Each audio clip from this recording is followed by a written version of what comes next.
नमस्कार। अगर यूपी लेखपाल 2026 की तैयारी कर रहे हैं तो आज हम एक बहुत ही सीधी और असरदार रणनीति पर बात करने वाले हैं। ये पूरी तरह से एक मिले हुए विश्लेषण पर आधारित है।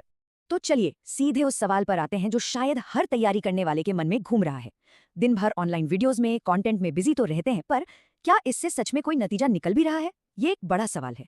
और यही सवाल सच कहूं तो इस पूरी चर्चा की जड़ है। सोचिए, दिन भर वीडियोस तो देख लिए, लेकिन क्या उसका 20-30% भी दिमाग में टिका? देखिए, पैसिव तरीके से बस वीडियोस देखते रहने में और एक्टिव होकर कुछ सीखने में जमीन आसमान का फर्क होता है। और ये फर्क सीधा सीधा याद रखने की क्षमता पर असर डालता है। तो आज की हमारी चर्चा का रोड मैप कुछ ऐसा रहेगा। सबसे पहले यूट्यूब की तैयारी का जाल समझेंगे, फिर केंद्रित अध्ययन की शक्ति पर बात करेंगे, उसके बाद प्रमुख विषयों की रणनीति, सहायक खंडों की तैयारी और आखिर में एक स्रोत सफलता मंत्र। तो सबसे पहले बात करते हैं यूट्यूब की तैयारी के जाल की, मतलब ये जो प्रगति का एक भ्रम है। हुआ क्या कि जैसे ही भर्ती की खबर आई, यूट्यूब पर मानो वीडियोस की सुनामी आ गई। हर कोई नई नई कोर्स, नई नई स्ट्रैटेजी, बस इसी में उलझ कर रह गया है। और यही वो जाल है जो बिजी तो रखता है पर असल में आगे नहीं बढ़ने देता।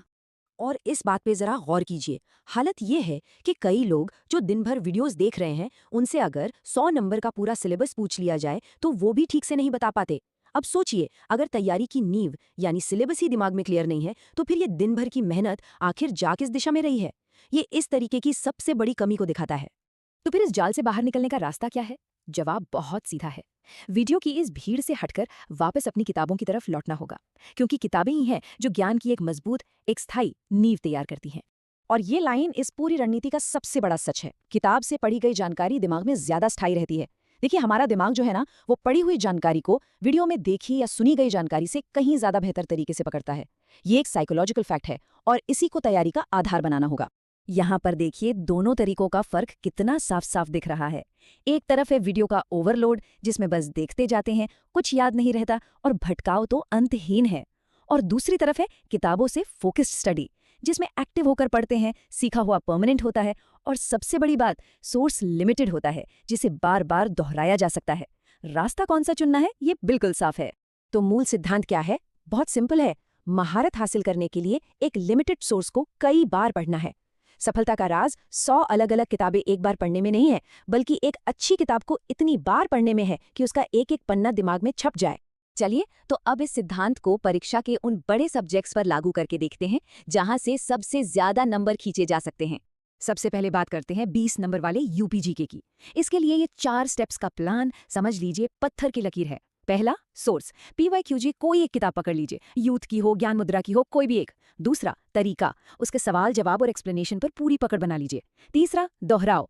पूरी किताब को कम से कम 3-4 बार खत्म करना है। और चौथा, अनुशासन। यूट्यूब की सुनामी से दूर रहना है, बस, और कुछ नहीं। और यही सेम फॉर्मूला, बिल्कुल यही 15 नंबर वाले कंप्यूटर सेक्शन के लिए भी लगाना है। एक ही पीवाईक्यू किताब पर फोकस करना है, उसी पर टिके रहना है। इस स्ट्रैटेजी की सादगी ही इसकी सबसे बड़ी ताकत है, याद रखिए। अब आते हैं 10 नंबर वाले डीआई यानी डेटा इंटरप्रिटेशन पर। यहाँ के लिए बस एक नंबर याद रखना है, 2। इसका मतलब है रोज बिना एक भी दिन छोड़े डीआई के 2 सेट लगाने ही लगाने हैं। और सवाल ये कि ये डीआई के सेट्स मिलेंगे कहाँ से? तो कहीं भटकने की जरूरत नहीं है। 2021, 2022 और 2023 के जो यूपी पेट के पीवाईक्यूज हैं यानी प्रीवियस ईयर पेपर्स, वो इसके लिए सबसे बेस्ट और सबसे रेलेवेंट सोर्सेज हैं। चलिए, अब बात करते हैं बाकी बचे सेक्शंस की। यहाँ पर स्मार्ट और सिलेक्टिव होकर पढ़ाई करनी होगी। और बात करें हिंदी की, तो यहाँ सबसे ज़रूरी बात यह है कि क्या नहीं पढ़ना है। सुनने में शायद थोड़ा अजीब लगे, लेकिन ये बहुत ज़रूरी है। कभी कभी ये जानना कि क्या छोड़ना है, दूसरों से मीलों आगे कर देता है और हमारा सबसे कीमती यानी समय बचाता है। तो ये है वो टॉपिक्स जो नहीं पढ़ने हैं। रस, छंद, अलंकार, साहित्य और रचना या रचनाकार। ये ऑफिशियल सिलेबस में नहीं है, फिर भी न जाने क्यों लोग इनमें अपना समय बर्बाद करते रहते हैं। इन्हें छोड़कर अपना पूरा ध्यान उन टॉपिक्स पर लगाइए जहां से असल में सवाल आने वाले हैं। अब पर्यावरण और आपदा प्रबंधन जैसे जो नए सब्जेक्ट्स हैं, उनके लिए प्लान बिल्कुल सीधा है। 2 ही बातें हो सकती हैं। अगर पहले से नोट्स बनाए हैं तो बस अपने उन्हीं नोट्स को बार बार दोहराइए। टीचर बदलने की गलती मत कीजिए। और अगर अभी तक शुरू नहीं किया है तो सिर्फ और सिर्फ घटना चक्र की किताब से पढ़िए, बस। तो अब हम अपनी चर्चा के उस आखिरी और सबसे अहम पड़ाव पर हैं। ये है एक स्रोत सफलता मंत्र, जो एक टॉपर की मानसिकता को दिखाता है और इस पूरी रणनीति की आत्मा है। जो कैंडिडेट सिलेक्ट होते हैं, उन्होंने क्या किया? उन्होंने एक लिमिटेड सोर्स को कई बार पढ़ा। ये एक लाइन ही पूरी बातचीत का निचोड़ है। जो लोग सफल होते हैं वो जानकारी के समंदर में गोते नहीं लगाते, बल्कि ज्ञान के कुछ चुने हुए कुओं से ही बार बार अपनी प्यास बुझाते हैं। तो जीत का फॉर्मूला क्या है? अपने सोर्स लिमिटेड रखिए, उन्हें कई कई बार दोहराइए, अनुशासन बनाए रखिए, वीडियोस के ऊपर पीवाईक्यूज को प्राथमिकता दीजिए, और सबसे जरूरी, अपनी चुनी हुई किताब पर पूरा भरोसा रखिए। ये सिर्फ पढ़ने के बारे में नहीं है, ये सही तरीके से पढ़ने के बारे में है। यही एक सामान्य तैयारी को असाधारण सफलता में बदल देगा।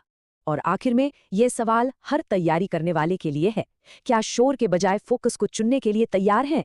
तैयारी की दिशा अब पूरी तरह से साफ है। एक तरफ भटकाव की भीड़ है और दूसरी तरफ एकाग्रता का, फोकस्ड स्टडी का रास्ता। चुनाव अब बिल्कुल स्पष्ट है।